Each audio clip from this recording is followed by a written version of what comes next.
তো পশ্চিমবঙ্গের সমস্ত কৃষকরা বেশ কিছুদিন থেকে একটা খবরই কিন্তু শুনতে পাচ্ছে যে কৃষক বন্ধু প্রকল্পের টাকা দেওয়া হচ্ছে এবং তাদের নানান রকম মন্তব্য রয়েছে। যদি কৃষক বন্ধু প্রকল্পের টাকা ছাড়াই হয় তো আমরা কেন পাচ্ছি না, এত কেন দেরি হচ্ছে। একই সঙ্গে আমি কৃষক বন্ধু প্রকল্পের কিন্তু দুটো ভিডিও করেছি, তার কমেন্টে একটাই প্রশ্ন বেশিরভাগই রয়েছে, 90% রয়েছে, যে দাদা আমার এখনো কিন্তু কৃষক বন্ধু প্রকল্পের টাকা আমার ব্যাংক অ্যাকাউন্টে ঢোকেনি। এরই সঙ্গে আপনারা কমেন্ট করেছিলেন দাদা আমার জেলাতে কবে টাকা দেওয়া হবে। দাদা আমি হাওড়া, হুগলি, পূর্ব বর্ধমান, পশ্চিম বর্ধমান, মালদা, মুর্শিদাবাদ, জলপাইগুড়ি, উত্তর চব্বিশ পরগনা, দক্ষিণ চব্বিশ পরগনা, বাঁকুড়া, বীরভূম, কোচবিহার, এমনকি উত্তর দিনাজপুর, দক্ষিণ দিনাজপুর থেকেও আমি অনেক কমেন্ট পেয়েছি, দাদা আমার জেলাতে কবে টাকা ঢুকবে, কবে টাকা দেওয়া হবে, এই সমস্ত যাবতীয় আপনারা প্রশ্ন করেছেন। তো এই প্রশ্নে যদি আপনারা সঠিক উত্তর চান তবে আপনারা ভিডিওটি শেষ পর্যন্ত দেখতে থাকুন, কারণ আজকের এই ভিডিওটি আপনাদের প্রত্যেক জেলার ওপর ভিত্তি করে বানানো হয়েছে যে আপনাদের জেলাতে কবে টাকা দিতে পারে। তো আপনারা ভিডিওটি শেষ পর্যন্ত দেখতে থাকুন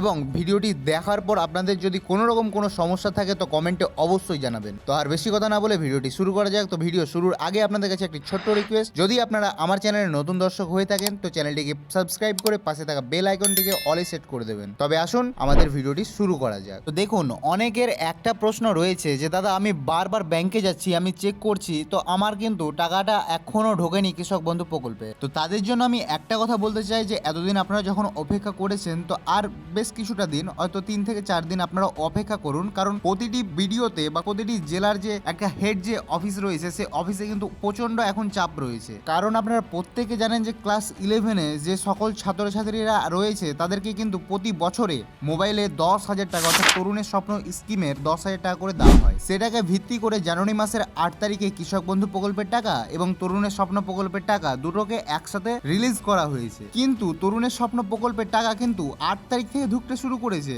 এবং কৃষক বন্ধু প্রকল্পের টাকা 9 তারিখ থেকে ঢুকতে শুরু করেছে। কারণ অনেককেই আমি দেখতে পাচ্ছি তারা কমেন্ট করছে, তারা বলছে দাদা আমি টাকা পেয়ে গিয়েছি, আমি উত্তর চব্বিশ পরগনা থেকে আমি বলছি, দক্ষিণ চব্বিশ পরগনা থেকে বলছি আমি টাকা পেয়ে গিয়েছি দাদা, আমি নদিয়া থেকে বলছি, আমি হুগলি থেকে বলছি, আমি হাওড়া থেকে বলছি আমি দাদা টাকা পেয়ে গিয়েছি। অনেকেই তারা কিন্তু কমেন্ট করছে, যদি আপনাদের বিশ্বাস না হয় তো আপনারা আগের আমার ভিডিও দুটিতে গিয়ে দেখতে পারেন, অনেকে কিন্তু টাকা পেয়েছে আবার অনেকে কিন্তু টাকা পায়নি। তো এবার আমরা মেন পয়েন্টের দিকে আমরা এগিয়ে যাব যে দাদা আমাদের জেলাগুলিতে কবে টাকা দেবে। তো জেলার কথাটা একটু পরে বলছি, তার আগে আপনাদেরকে একটু ছোটভাবে একটু বুঝিয়ে দিতে চাই যে কৃষক বন্ধু প্রকল্পের টাকা কিভাবে আপনাদের ব্যাংকে আসে। এটা যদি আপনারা ভালোভাবে বুঝে যান তবে আর আপনাদের মনে কোনো রকম কোনো প্রশ্ন থাকবে না। তো দেখুন, প্রথমে আপনাদের কৃষক বন্ধু প্রকল্পের টাকা কিভাবে আসে। দেখুন, বেশিরভাগ মমতা বন্দ্যোপাধ্যায় কৃষক বন্ধু প্রকল্পের টাকা সভা থেকেই কিন্তু রিলিজ করে দেয়। এবারও কিন্তু তিনি এই কাজই করেছেন, কিন্তু রিলিজ করার 2 থেকে 3 দিনের মধ্যে আপনাদের অ্যাকাউন্টে কিন্তু সেই টাকা পৌঁছে গিয়েছে, কিন্তু এখন পর্যন্ত অনেক কৃষকের এই কিস্তির টাকা কিন্তু পৌঁছায়নি। তো কেন পৌঁছায়নি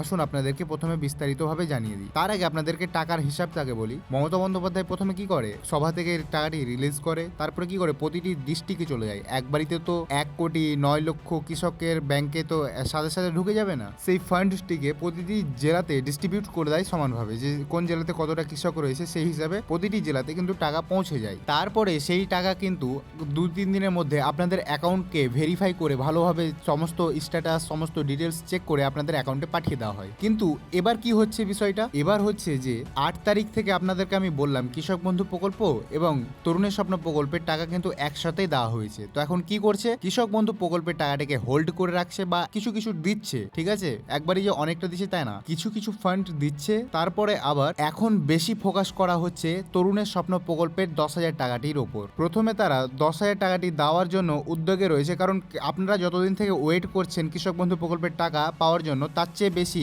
ছাত্রছাত্রীরা 10,000 টাকাটা পাওয়ার জন্য ওয়েট করে রয়েছে। সেই জন্য প্রথমে ছাত্রছাত্রীদের তরুণের স্বপ্ন প্রকল্পে 10,000 টাকাটা প্রথমে দেবে, তারপর আপনাদের কৃষক বন্ধু প্রকল্পের টাকা দেবে। এবার আমরা আসবো জেলার বিষয়ে। দেখুন, সর্বপ্রথম আপনাদেরকে একটা কথা বলি, কোনো ইউটিউবার কিন্তু প্রতিটি জেলার আপডেট বা ডিটেলস দিতে পারবে না। সে যে জেলাতে থাকে সেই জেলাটার দিতে পারবে, কিন্তু অন্য জেলার কিন্তু দিতে পারবে না। কিন্তু আমি একটি কাজ করেছি, আমার ডায়েরিতে কিন্তু বেশিরভাগ জেলারই নাম লিখেছি যে কতজন পেয়েছে কতজন না পেয়েছে, কোন জেলাতে বেশি টাকা পেয়েছে কোন জেলাতে কম টাকা পেয়েছে, আমি সমস্ত কিছু আমার ডায়েরিতে নোট করেছি। কোন জেলাতে সবচেয়ে বেশি কৃষক বন্ধু প্রকল্পের টাকা পাওয়া গিয়েছে সেটা হচ্ছে উত্তর চব্বিশ পরগনা এবং দক্ষিণ চব্বিশ পরগনা। তো উত্তর চব্বিশ পরগনা এবং দক্ষিণ চব্বিশ পরগনা থেকে যারা যারা রয়েছেন তারা কিন্তু আর কিছুটা দিন অর্থাৎ 2 থেকে 3 দিন আপনারা অপেক্ষা করুন, আপনাদের অ্যাকাউন্টে কিন্তু টাকা চলে যাবে। এবং তারপরে পরে পেয়েছে হাওড়া, হুগলি, বর্ধমান, পুরুলিয়া, এই কিছুটা জেলা তারপরে সেকেন্ডে রয়েছে। তারপরে রয়েছে রয়েছে জলপাইগুড়ি, মুর্শিদাবাদ, মালদা, কোচবিহার, দিনাজপুর, এই সমস্ত যে জেলাগুলো রয়েছে এগুলো কিন্তু